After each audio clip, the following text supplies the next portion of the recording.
প্রিয় ছাত্রছাত্রী, তোমরা যারা ক্যালকাটা ইউনিভার্সিটির আন্ডারে পড়াশোনা করছো এবং তোমাদের যাদের সেকেন্ড সেমিস্টারে হিস্টোরি সাবজেক্টের ওপর থেকে সাবলি রয়েছে, অর্থাৎ ইতিহাস জিই অথবা সিসি 2 পেপারের ওপর থেকে তোমাদের সাবলি রয়েছে, তোমাদের জন্য আজকের এই ভিডিওটি খুবই গুরুত্বপূর্ণ হতে চলেছে।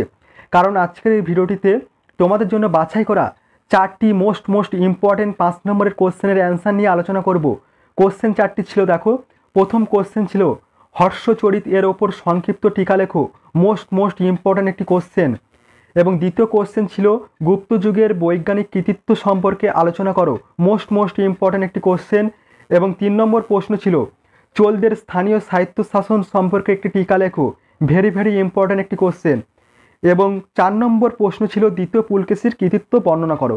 এই যে 4টি কোশ্চেন তোমাদের রাখা হয়েছে, তোমাদের জন্য বাছাই করে এই কোশ্চেন 4টি রাখা হয়েছে। তাই বলবো সম্পূর্ণ ভিডিওটি দেখবে এবং পরীক্ষায় যাওয়ার আগে অবশ্যই এই 4টি কোশ্চেনের অ্যান্সার ভালোভাবে প্র্যাকটিস করে যেও। অবশ্যই কোশ্চেন 4টি তোমরা তোমাদের পরীক্ষার খাতায় কমন পেয়ে যাবে এবং তোমরা উপকৃত হবে। চলো তোমরা প্রশ্নগুলির অ্যান্সার দেখে নাও। দেখো, তোমরা কোশ্চেনগুলির অ্যান্সার দেখে নাও। প্রথম কোশ্চেন ছিল তোমাদের হর্ষচরিত এর ওপর সংক্ষিপ্ত টিকা লেখো, মোস্ট ইম্পর্টেন্ট একটি 5 নম্বরের কোশ্চেন। দেখো উত্তরটি, দেখো উত্তরে প্রথম পয়েন্ট বলা হয়েছে হর্ষচরিত।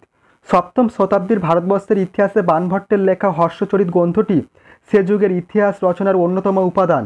এই গ্রন্থটি থেকে 7ম শতাব্দীতে রাজা হর্ষবর্ধনের রাজত্বকালের বিবরণ পাওয়া যায়। পরবর্তী পয়েন্ট দেখো, বলা হয়েছে বাণভট্টের জীবনী। বাণভট্ট পীতিকুট নামক গ্রামের এক সচ্ছল ব্রাহ্মণ পরিবারে জন্মগ্রহণ করেন। তার পিতার নাম ছিল চিত্রভানু এবং মাতার নাম ছিল রাসদেবী। মাত্র 14 বছর বয়সে পিতার মৃত্যুর পর বাণভট্ট বিভিন্ন অঞ্চলে পরিভ্রমণ করতে করতে হর্ষবর্ধনের রাজসভায় উপস্থিত হন। পরবর্তী সময়ে বাণভট্ট হর্ষবর্ধনের সভাকবি নিযুক্ত হন।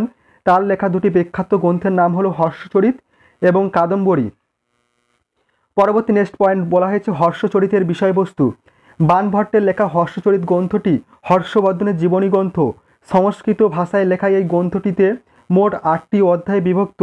প্রথম অধ্যায়ে বাণভট্ট নিজের ব্যক্তিগত জীবনের বর্ণনা দিয়েছেন। দ্বিতীয় অধ্যায় থেকে 4র্থ অধ্যায়ে হর্ষবর্ধনের পূর্বপুরুষদের জীবনী সম্পর্কে বর্ণনার পাশাপাশি থানেশ্বর রাজ্যের ইতিহাস এবং হর্ষবর্ধনের রাজ্য লাভের বর্ণনা দেওয়া হয়েছে। বাকি অধ্যায়গুলোতে শশাঙ্কের সঙ্গে হর্ষবর্ধনের সংগ্রামের কাহিনী বিস্তৃতভাবে বর্ণিত হয়েছে। পরবর্তী নেক্সট পয়েন্ট বলা হয়েছে ইতিহাস রচনায় হর্ষচরিতের গুরুত্ব। বাণভট্টের হর্ষচরিত গ্রন্থটি হর্ষবর্ধনের ইতিহাস রচনার ক্ষেত্রে বিশেষ গুরুত্বপূর্ণ। বাণভট্ট ব্যক্তিগত অভিজ্ঞতা থেকে হর্ষবর্ধনের শাসনকালের বিবরণী তুলে ধরেছেন। এই গ্রন্থ থেকে থানেশ্বরের রাজা প্রভাকর বর্ধনের রাজত্বকালের বিবরণ পাওয়া যায়। প্রভাকর বর্ধনের মৃত্যুর পর রাজ্য বর্ধনের সঙ্গে গৌড়ের রাজা শশাঙ্কের যুদ্ধ হয়। কনৌজের রাজা গ্রহবর্মণের সঙ্গে সংঘাত এবং হর্ষবর্ধনের সিংহাসন আরোহণের ইতিহাস বর্ণিত হয়েছে। সিংহাসনে আরোহণের পর হর্ষবর্ধন কীভাবে ভগিনী রাজশ্রীকে বন্দিদশা থেকে মুক্ত করেছিল তার বিবরণ হর্ষচরিত গ্রন্থের মাধ্যমে পাওয়া যায়। পরবর্তী নেক্সট কোশ্চেন ছিল, দেখো গুপ্ত যুগের বৈজ্ঞানিক কৃতিত্ব সম্পর্কে আলোচনা করো, মোস্ট ইম্পর্টেন্ট একটি 5 নম্বরের প্রশ্ন। দেখো উত্তরে বলা হয়েছে গুপ্ত যুগের শিক্ষা সাহিত্য সংস্কৃতির ব্যাপক উন্নতি লক্ষ্য করা যায়। এক্ষেত্রে সাহিত্যের পাশাপাশি বিজ্ঞানের অভূতপূর্ব অগ্রগতি দেখা যায়। প্রাচীন ভারতের বিজ্ঞান চর্চার সূচনা ঘটেছিল গুপ্ত যুগে, তার চূড়ান্ত বহিঃপ্রকাশ ঘটে। প্রথম পয়েন্ট বলা আছে বিজ্ঞান চর্চা। গুপ্ত যুগে বিজ্ঞানের বিভিন্ন শাখার উন্নতি ঘটেছিল, যেমন জ্যোতির্বিদ্যা, গণিত, রসায়ন, খনি ও ধাতুবিদ্যা প্রভৃতি। গুপ্ত সম্রাটদের পৃষ্ঠপোষকতায় বিজ্ঞান চর্চার এই দিকগুলির বিকাশ ঘটে। পরবর্তী নেক্সট পয়েন্ট বলা হয়েছে জ্যোতির্বিদ্যা। বিজ্ঞানের ক্ষেত্রে গুপ্ত যুগের শ্রেষ্ঠ বিষয় ছিল জ্যোতির্বিদ্যা। এই যুগের শ্রেষ্ঠ জ্যোতির্বিদ ছিলেন আর্যভট্ট, বরাহমিহির ও ব্রহ্মগুপ্ত। এছাড়াও লাট, সিংহ, বিজয় নন্দিন নামক জ্যোতির্বিদদের কথা জানা যায়। এই যুগে জ্যোতির্বিদ্যা বিষয়ক গ্রন্থকে সিদ্ধান্ত গ্রন্থ বলা হতো। আর্যভট্টকে গুপ্ত যুগে নিউটন বলা হয়। তিনি পাটলিপুত্র নগরে জন্মগ্রহণ করেন। আর্যভট্টের লেখা গ্রন্থগুলির নাম সূর্য সিদ্ধান্ত, আর্যভট্টীয় দশনীতিকা সূত্র ও আর্যষ্ট শত। সূর্য সিদ্ধান্ত গ্রন্থে তিনি সূর্য ও চন্দ্রগ্রহণের কারণ ব্যাখ্যা করেছেন।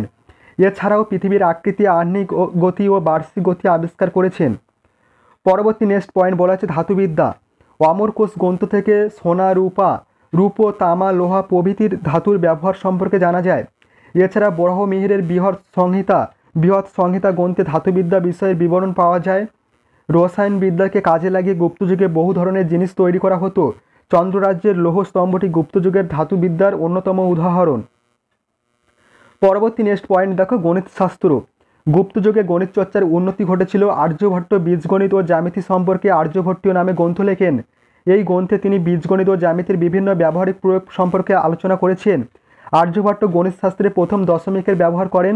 ব্রহ্মগুপ্ত পাটিগণিত ও বীজগণিত সংক্রান্ত বিভিন্ন প্রশ্নের সমাধান করেছিলেন। গুপ্তযুগে ভারতে 1 থেকে 9 পর্যন্ত সমস্ত সংখ্যা এবং শূন্যের ব্যবহার প্রচলিত ছিল। তেমনই পিথাগোরাসের উপপাদ্য, ত্রিকোণমিতির সাইন, কোসাইন প্রভৃতির ধারণার সঙ্গে গুপ্তযুগ পরিচিত ছিল। পরবর্তী কোশ্চেনে যাওয়ার আগে বলবো, তোমরা কিন্তু এই কোশ্চেনগুলি ভালোভাবে প্র্যাকটিস করে যেও। পরীক্ষার জন্য তোমাদের জন্য এই প্রশ্নপত্রগুলি কিন্তু বাছাই করে রাখা হয়েছে, তাই বলবো অবশ্যই যত্নের সহিত প্রশ্নপত্রগুলি তোমরা প্র্যাকটিস করে যেও। অবশ্যই তোমরা উপকৃত হবে এবং এই প্রশ্নপত্রগুলি তোমাদের পরীক্ষার খাতায় কমন পেয়ে যাবে। এবং ভিডিওটি ভালো লাগলে অবশ্যই ভিডিওটিতে একটি লাইক করো এবং চ্যানেলে নতুন হয়ে থাকলে অবশ্যই চ্যানেলটি সাবস্ক্রাইব করে রেখো। দেখো পরবর্তী কোশ্চেন দেখো, বলা হয়েছে চোলদের স্থানীয় সাহিত্য শাসন সম্পর্কে একটি টিকা লেখো। মোস্ট ইম্পর্টেন্ট একটি কোশ্চেন। দেখো উত্তরটি দেখো, উত্তরে বলা হয়েছে চোল যুগে রাজরা প্রথম রাজেন্দ্র চোল প্রমুখ সম্রাট সাম্রাজ্য বিস্তারের পাশাপাশি সুশাসনের প্রতিও দৃষ্টি দেন। ফলে উন্নত শাসন ব্যবস্থা গড়ে ওঠে। চোল যুগের শাসন ব্যবস্থা 2 ভাগে বিভক্ত, যথা কেন্দ্রীয় প্রাদেশিক শাসন। প্রাদেশিক স্তরে চোল শাসনের অন্যতম বিষয় ছিল স্থানীয় সাহিত্য শাসন ব্যবস্থা। প্রথম পয়েন্ট বলা হয়েছে গ্রামীণ শাসন ব্যবস্থা। চোল যুগের সাহিত্য শাসন ব্যবস্থার মূল ভিত্তি ছিল গ্রাম। রাজা বা কেন্দ্রীয় সরকার গ্রামের শাসন কার্যে সরাসরি হস্তক্ষেপ করতো না। চোল শাসন ব্যবস্থায় গ্রামীণ প্রতিষ্ঠানগুলি যথেষ্ট স্বাধীনতা ভোগ করত। গ্রামের শাসন পরিচালনার দায়িত্ব ছিল সাধারণ সভা। প্রাপ্তবয়স্ক পুরুষদের ভোটদানের ভিত্তিতে এই সভা নির্বাচিত হতো। এছাড়া বিভিন্ন ধর্মীয়, সামাজিক, অর্থনৈতিক গোষ্ঠী গ্রামের শাসন পরিচালনার দায়িত্ব পালন করত। পরবর্তী পয়েন্ট বলেছে গ্রামের সাধারণ সভা। চোল শাসনের গ্রামের সাধারণ সভা 3 ভাগে বিভক্ত ছিল। করদাতা গ্রামবাসীদের সভার নাম ছিল উর, ব্রাহ্মণদের সভার নাম ছিল সভা। এছাড়া আধা শহর অঞ্চলে বণিকদের সভার নাম ছিল নগরম। গ্রামের এই সাধারণ সভায় সমস্ত প্রাপ্তবয়স্ক পুরুষরা যোগ দিতে পারত। প্রথম সভা রয়েছে উর। স্থানীয় সমিতিগুলির মধ্যে উর ছিল সবচেয়ে সহজ। গ্রামের সমস্ত প্রাপ্তবয়স্ক পুরুষ উরের সদস্য ছিল। বয়স্ক ব্যক্তিরা সবার কাজ নিয়ন্ত্রণ করত। গ্রামের প্রতিটি পাড়া থেকে প্রতিনিধি নিয়ে উর গঠিত হতো। খাজনা আদায়, খাল খনন, গ্রামীণ বিবাদের মীমাংসা প্রভৃতি কাজ উরের মাধ্যমে হতো। দ্বিতীয় বলা হয়েছে সভা। ব্রাহ্মণদের গ্রাম সভার নাম ছিল সভা। সরকারের হস্তক্ষেপ ছাড়া সভা তার নির্দিষ্ট কাজ করত। গ্রামের সাধারণ সভার বিভিন্ন সমিতি উর এবং ব্রাহ্মণদের সভাকে নিয়ে গঠিত হতো। যোগ্য এবং শাস্ত্রযোগ্য ব্যক্তিদের এই সভার সদস্য করা হতো। রাজস্ব নির্ধারণ ও আদায়ের ব্যবস্থা, জলসেচ, রাস্তাঘাটে নিরাপত্তা প্রভৃতির কাজ এই সভা করত। 3 নম্বর বলা হয়েছে নগরম। নিয়মগুলি ছিল নগরমগুলি ছিল, এখানে বানানটি ভুল হয়েছে, এখানে হবে নগরমগুলি ছিল আধা শহরগুলির বণিকদের সভা, যা বণিকদের গিল্ডের অনুরূপ ছিল। ওই নগরগুলি উৎপন্ন শিল্প দ্রব্য ক্রয় করে তা অন্যত্র বন্টন করত। আবার অনেক সময় সাধারণ মানুষের টাকা জমা রেখে বণিকদের সুদের বিনিময়ে ঋণ দিত। পরবর্তী নেক্সট কোশ্চেন দেখো রাখা হয়েছে দ্বিতীয় পুলকেশীর কৃতিত্ব বর্ণনা করো। মোস্ট ইম্পর্টেন্ট একটি 5 নম্বরের কোশ্চেন। দেখো উত্তরটি দেখো, উত্তরে বলা হয়েছে চালুক্য বংশের শ্রেষ্ঠ রাজা ছিলেন দ্বিতীয় পুলকেশী। তিনি পৃথিবী মঙ্গলেশের সঙ্গে গৃহযুদ্ধ জয়লাভ করে 610 খ্রিস্টাব্দে চালুক্য সিংহাসনে বসেন। আইহোল প্রশস্তি থেকে তৃতীয় পুলকেশীর কার্যাবলীর বিবরণ পরিচয় পাওয়া যায়। প্রথম বলা আছে রাজ্য বিস্তার। দ্বিতীয় পুলকেশী প্রথমে প্রতিবেশী রাজ্যগুলিকে দখল করতে উদ্যোগী হন। তিনি প্রথমে কদম্ব রাজ্য জয় করেন। এরপর তিনি মহীশূরের গঙ্গরাজ্য ও মালাবারের অলুপ অঞ্চল জয় করেন। তিনি কঙ্কনের মৌর্য নামক রাজ্যটি আক্রমণ করে এই রাজ্যের রাজধানী পুরী দখল করেন। পরবর্তী পর্যায়ে দ্বিতীয় পুলকেশী গুজরাটের বলভী রাজ্য আক্রমণ করেন। বলভীর রাজা দ্বিতীয় পুলকেশীর বশ্যতা স্বীকারে বাধ্য হন। প্রথম একের দাগে বলা হয়েছে দেখো হর্ষবর্ধনের সঙ্গে সংঘাত। দ্বিতীয় পুলকেশীর সময় হর্ষবর্ধন উত্তর ভারতের শক্তিশালী সাম্রাজ্য গড়ে তুলেছিলেন, কিন্তু দ্বিতীয় পুলকেশীর গুজরাট জয়ের পর হর্ষবর্ধনের সঙ্গে তার যুদ্ধ হয়েছিল নর্মদা নদীর উত্তরাঞ্চলে। এই যুদ্ধ ঘটে এবং যুদ্ধে হর্ষবর্ধন পরাজিত হন। এরপর দ্বিতীয় পুলকেশী মহারাষ্ট্র, কঙ্কন ও কর্ণাটক অঞ্চলে নিজের প্রাধান্য প্রতিষ্ঠা করেন। 2 নম্বর বলা হয়েছে দক্ষিণ ভারত অভিযান। উত্তর ভারত অভিযানের পর দ্বিতীয় পুলকেশী দক্ষিণ ভারতের সাম্রাজ্য বিস্তার শুরু করেন। তিনি দক্ষিণ ভারতের কৌশল ও কলিঙ্গ রাজাকে পরাজিত করেন।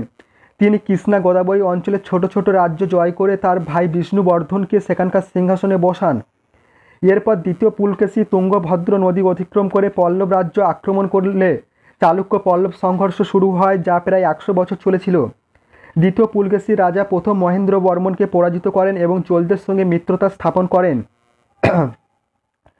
কিন্তু পল্লবদের বিরুদ্ধে দ্বিতীয় পুলকেশীর এই জয়লাভ স্থায়ী হয়নি। পল্লব রাজা প্রথম নরসিংহ বর্মন মণিমঙ্গলমের যুদ্ধে দ্বিতীয় পুলকেশীকে পরাজিত করেন এবং পল্লব সেনাবাহিনী রাজধানী বাতাপিতে প্রবেশ করেন। বাতাপির যুদ্ধে 642 খ্রিস্টাব্দে দ্বিতীয় পুলকেশীর মৃত্যু হয়। পরবর্তী নেক্সট পয়েন্ট বলা হচ্ছে কৃতিত্ব। বিজেতা হিসেবে দ্বিতীয় পুলকেশী নিঃসন্দেহে কৃতিত্বের দাবি রাখেন। তিনি নিজ যোগ্যতায় ক্ষুদ্র চালুক্য রাজ্যের বিস্তার ঘটিয়ে একে দাক্ষিণাত্যের সর্ববৃহৎ শক্তিতে পরিণত করেন। হিউয়েন সাং দ্বিতীয় পুলকেশীর সাম্রাজ্যের বিশালতা এবং বৃহৎ সেনাবাহিনীর বিবরণ দিয়েছেন। তিনি সাম্রাজ্যের মধ্যে শান্তি বজায় রাখতে পেরেছিলেন এবং দাক্ষিণাত্যের বিশাল সাম্রাজ্য গড়ে তুলতে সক্ষম হন।